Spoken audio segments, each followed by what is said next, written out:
Hello friends, welcome to my channel positive vibes with Ruchi. एक बार देवऋषि नारद अपने पिता ब्रह्मा जी के पास नारायण नारायण का जप करते हुए उपस्थित हुए और उन्होंने ब्रह्मा जी को प्रणाम किया। नारद जी को सामने देखकर ब्रह्मा जी ने पूछा, नारद, आज कैसे आना हुआ? तुम्हारे मुंह के भाव कुछ कह रहे हैं। कोई विशेष प्रयोजन है अथवा कोई समस्या है? नारद जी ने उत्तर देते हुए कहा, ब्रह्मदेव, ऐसा कोई विशेष प्रयोजन तो नहीं है। कई दिनों से एक प्रश्न मन में खटक रहा है।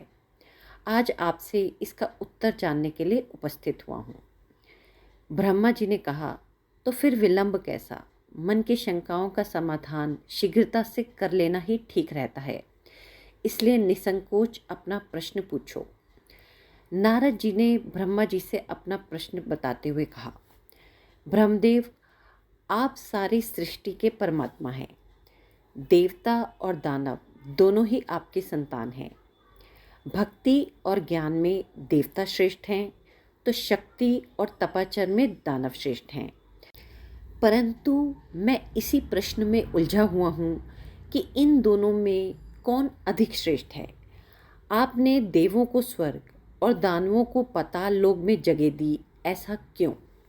इन्हीं प्रश्नों का उत्तर जानने के लिए मैं आपकी शरण में आया हूँ।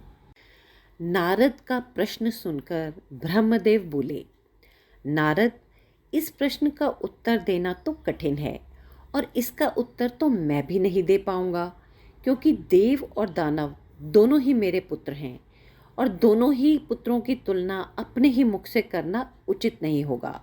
लेकिन फिर भी तुम्हारे प्रश्न का उत्तर ढूंढने में मैं तुम्हारी सहायता कर सकता हूँ। तुम आज ही देवों और दानवों दोनों को मेरी ओर से भोजन का निमंत्रण भेजो।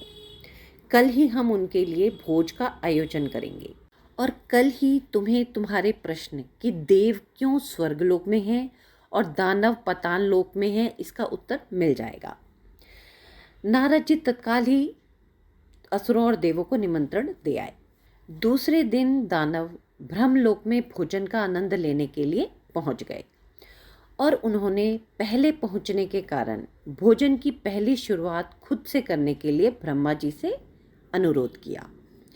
भोजन की थालियां परोसी गईं। दानव भोजन करने के लिए बैठे। वे भोजन शुरू करने ही वाले थे कि ब्रह्मा जी हाथ में कुछ लकड़ियां लेकर उनके सामने उपस्थित हुए और उन्होंने कहा, आज के भोजन की एक छोटी सी शर्त है। मैं यहाँ उपस्थित हर एक अतिथि के दोनों हाथों में इस प्रकार से लकड़ी बांधूंगा कि वो कोहनी से मुड़ नहीं पाए और इसी स्थिति में सभी को भोजन करना होगा। कुछ देर बाद सभी असुरों के हाथों में लकड़ियाँ बंध चुकी थीं। अब असुरों ने खाना शुरू किया, पर ऐसी स्थिति में कोई कैसे खा सकता था? कोई असुर सीधे थाली में मुंह डालकर खाने का प्रयास करने लगा, तो कोई भोजन को हवा में उछालकर मुंह में डालने का प्रयत्न करने लगा। दानवों की ऐसी स्थिति देखकर नारद जी अपनी हंसी नहीं रोक पाए। अपने सारे प्रयास विफल होते देखकर दानव बिना खाए ही उठ गए और क्रोधित होते हुए बोले, हमारी यही दशा करनी थी तो हमें भोजन पर बुलाया ही क्यों? कुछ देर पश्चात देव भी यहाँ पहुँचने वाले हैं। ऐसी ही लकड़ियाँ आप उनके हाथों पर भी बांधिएगा ताकि हम भी उनकी दुर्दशा का आनंद ले सकें। कुछ देर पश्चात देव भी वहाँ पहुँच गए और अब देव भोजन के लिए बैठे। देवों के भोजन मंत्र पढ़ते ही ब्रह्मा जी ने सभी के हाथों में लकड़ियाँ बांधी और भोजन की शर्त भी रखी।